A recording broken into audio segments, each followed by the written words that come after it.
welcome to the Petticoated Swashbuckler. My name is Maren, and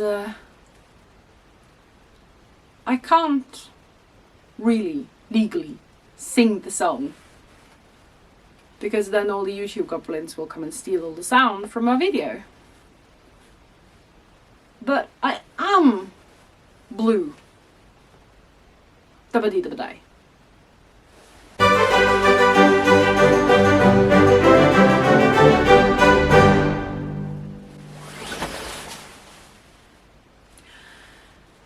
I'm in the process, the slow, steady, interesting, fun process of recreating the inventory of an Englishwoman named Mrs. Bamford.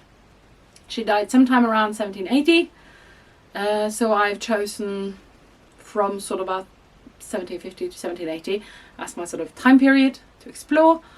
And I'm working my way through the inventory that was made at her death of all her wearing apparel and other things, and making stuff as I go along. And I've made big stuff and I made small things, and one of the things that I was really interested in when I first sort of got interested in 18th century clothing was the sort of jacket and petticoat combination, because I think it's really pretty and I think it's really smart. And it's a very interesting kind of, both a sort of a new element. I've done a lot of medieval reenactment before this, and for women in the medieval period there are no jackets. But I also know that for 15th and especially maybe, 16th and especially maybe 17th century people, jackets became more and more common. In Norway in the 18th century, not every woman wore stays, but all women had the jacket. You know, so I found that combination very interesting. Unfortunately, in many ways, there's only really two jackets mentioned in the inventory, and one is the white cloth jacket and petticoat that were made last spring. I was really happy with that one. The other is, hang on, a gold laced jacket and petticoat of silk grosgrain. Or is it Grosgrain? I'm gonna go with Grosgrain. I speak Norwegian, I speak English, I speak a tiny bit of German and Spanish. French I do not speak. This is a challenge when dealing with 18th century fashion, but never mind. So a silk grosgrain. Silk grosgrain I did a little of asking about, figured out that that's the same fabric that is often called Faille today. So I've ordered some glorious, gorgeous silk Faille from Mood Fabrics. Not sponsored. I just like the quality of their stuff, and I love this colour. And the colour is not specified in the inventory, but I thought a very jewel-like, almost royal peacock blue would look very nice with the gold lace, and that is specified, because gold laced, as far as I can tell, does not mean laced as in sort of laced up the front with gold. Gold laced means decorated with gold lace, and I do have some gold lace coming. Hang on. Yeah, it's in transit in Los Angeles.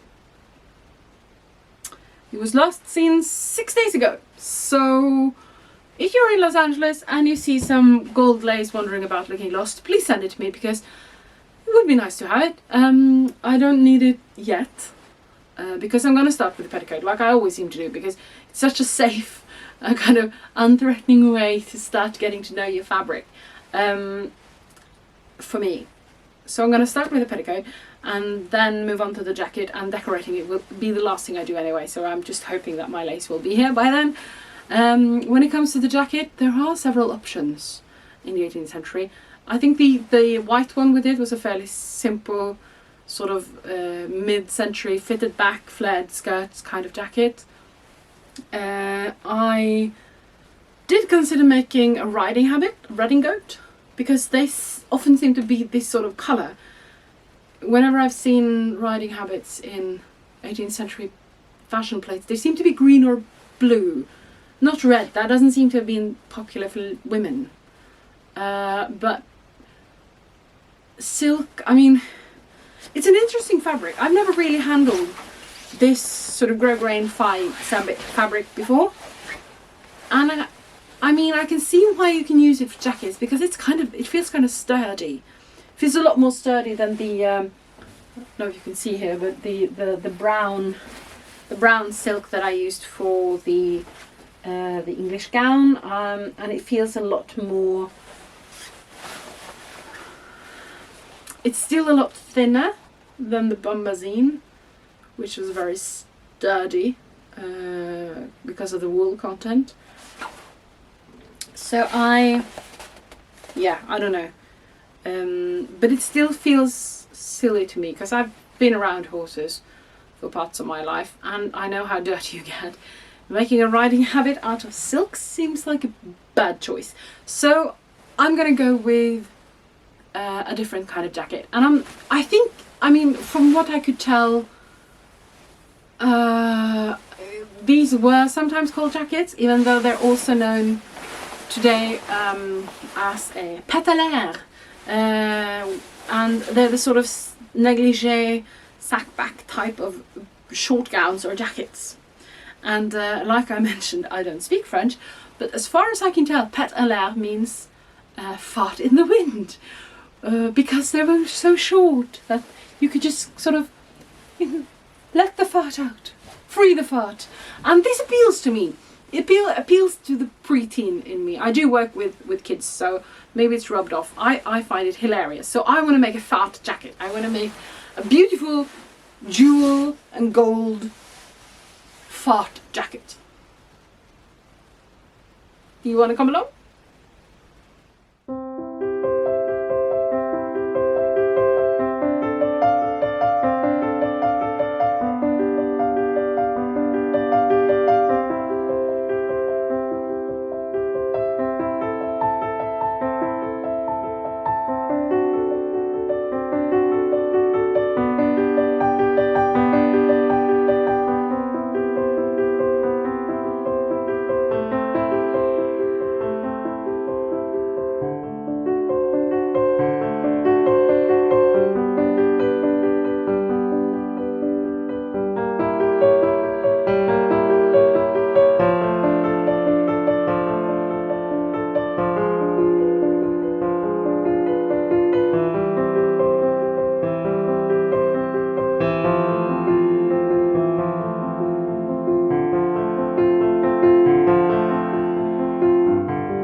So what I've done now is I have made the back piece complete with the opening that you might remember from the negligee, and I've just pinned it together. So I'll try it on my little stand-in here, see how it fits.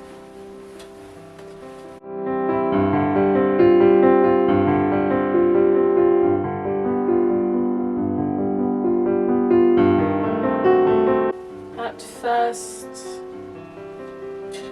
glance,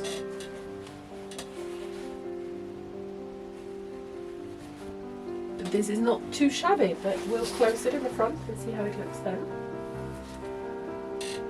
I have to say though, I am a tad more squishy than this doll.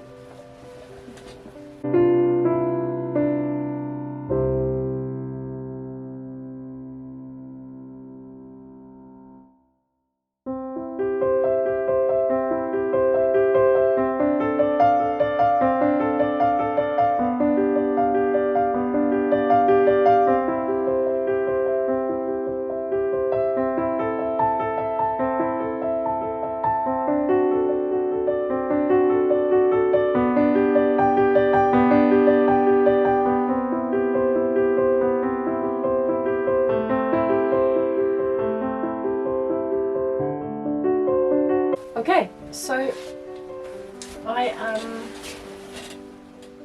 fairly happy with how this looks. Seems to be some space here.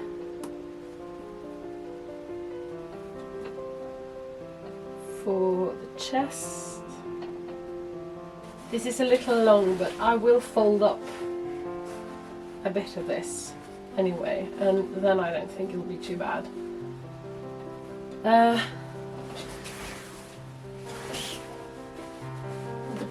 back looks good. Obviously I do have arms, which this doesn't, so I'll fill out this a little better than she does. It is nice. I can open this up a little more if I need more room, but I think we're good actually. It's a little shorter than a negligee because there were a few things I'm very happy with my black bombazine negligee, but there are a few things that I would like to do differently. One of them is I've changed the shoulder straps a little bit. So on the negligee they kind of went down here, and I've tried to make the back top edge straighter because that seems to be what you find on period gowns. I've also made it a little shorter because my negligee is just a smidgen too long in the bodice, which is no big deal. I usually just fix it by wearing my hoops like a centimetre further down, but still, when given the opportunity, I wanted to fix it a little bit. So I am fairly happy with this.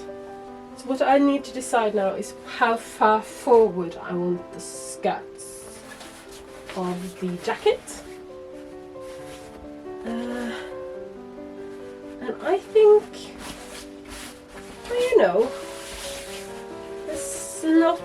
I'm not going to have a lot of decoration on the skirt because it's on the petticoat, because it's not really specified as being very decorated.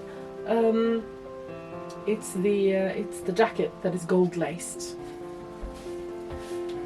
So I think, I don't know, the second pleat perhaps, about sort of here. I'm not going to leave a pocket opening because the jacket's so short. So this is another thing that I did on my negligee that I wasn't super happy with. I did not make a pocket opening in the skirt, so that when I need to reach into my pockets, I have to like lift the big black skirt and then find my way into my pockets underneath it. So for my brown gown, I made little pocket slits. However, the jacket isn't going to be that long, so lifting it won't be a sort of big operation. It'll just be... I am quite happy. So what I'll do now, unpin the front, I will unpin the back, and then I will stitch the front of the shoulder seams to the front of the bodice, and I will also stitch the side back seam of the lining. And when that's done, I'm going to fold up some seam allowances, and we'll try and make a front bodice from my lovely blue Grosgrain.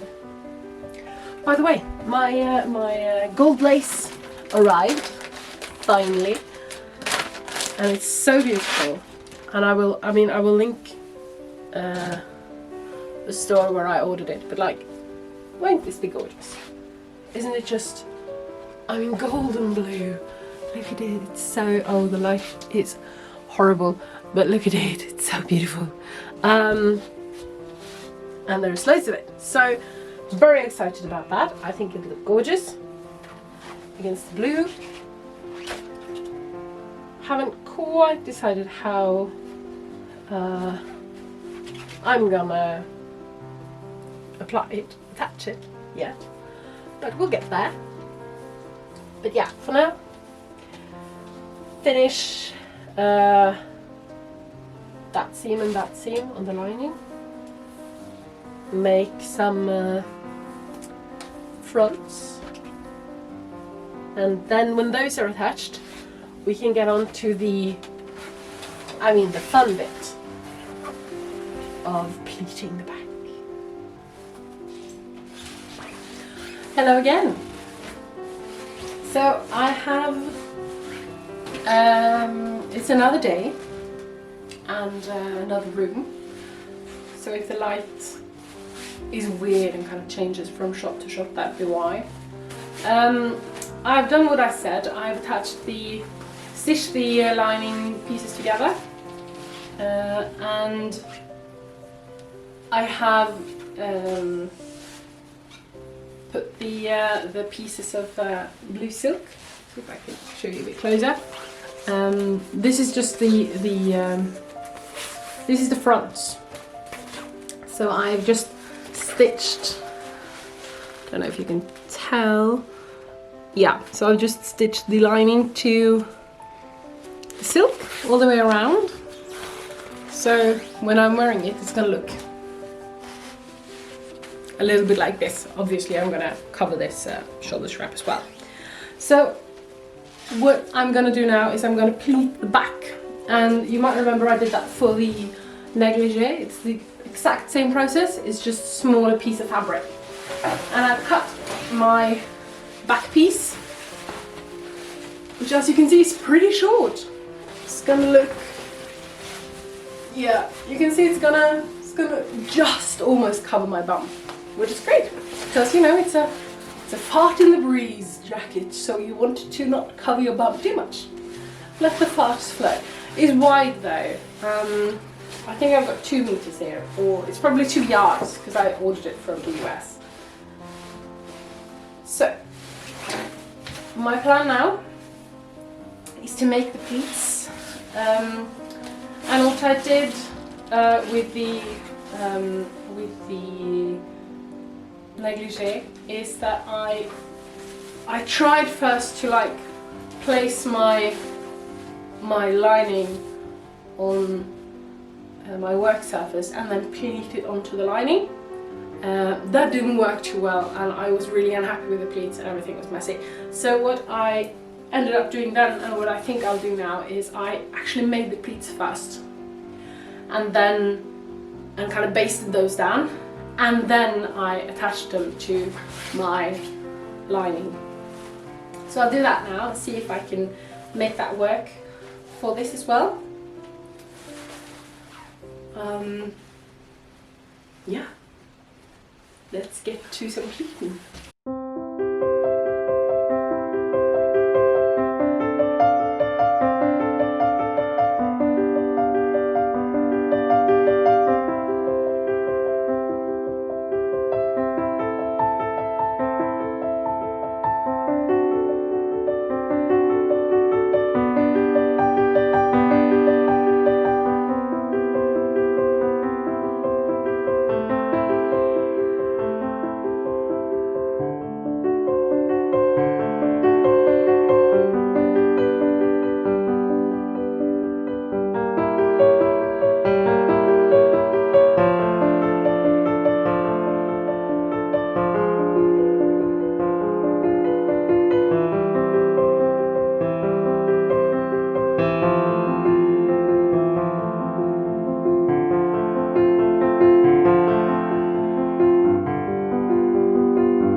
since the last time I filmed anything, and that's mostly because of the lighting has been, I mean, crazy.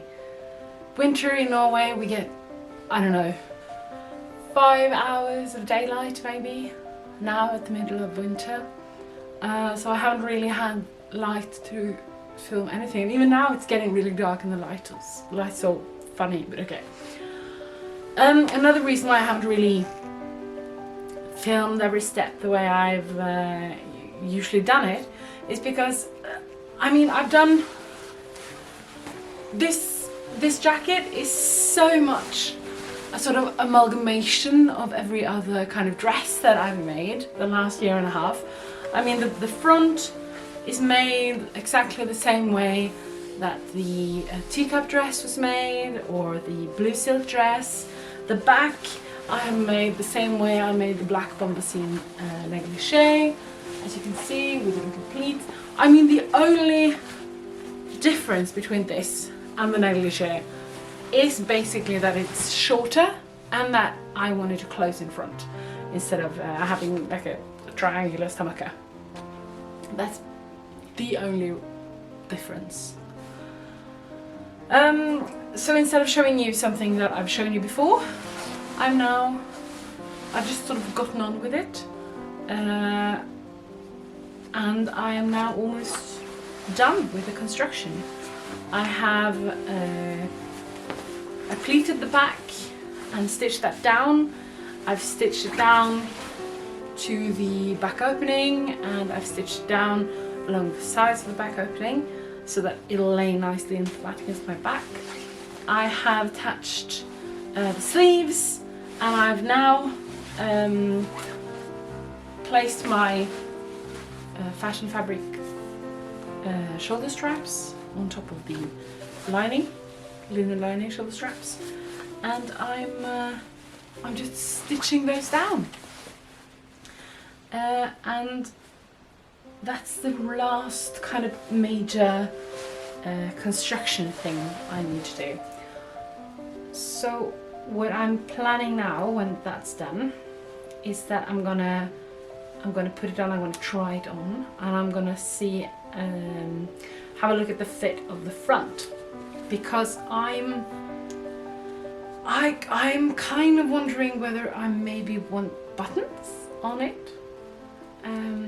Buttons were used in the 18th century, and I think it would give it more sort of jackety feel, and also to try something different, you know. Pretty much everything I have now, except the white wool jacket, closes with pins, which I love. I really enjoy the pin closure, but I think it'd be nice to have something different for once. Now, what I'm going to do next when I've attached these shoulder straps is that I'm going to cut some self fabric trim, because that seems like the kind of thing to do, to trim this kind of jacket.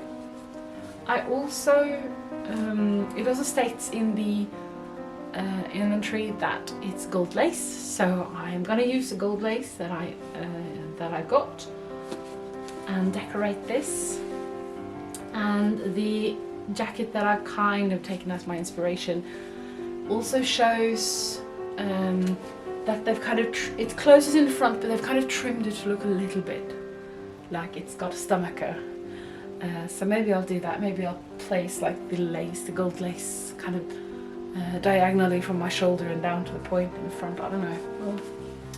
I'll play around with it a little bit, see how it goes.